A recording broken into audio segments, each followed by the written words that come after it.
Mga ka-vlogger, nagbabalat ako ng kamuting kahoy. Ating pong ilalaga, ating merienda.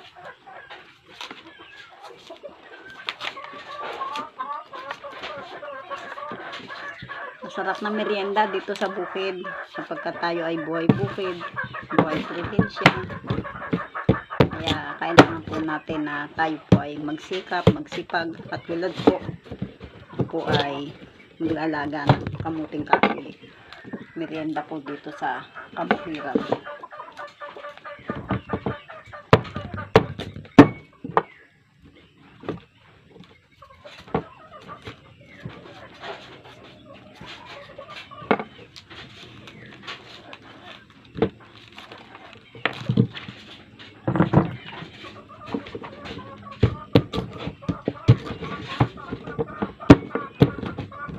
Masarap na merienda dito sa bukid, ang nilagang kamuting kahoy.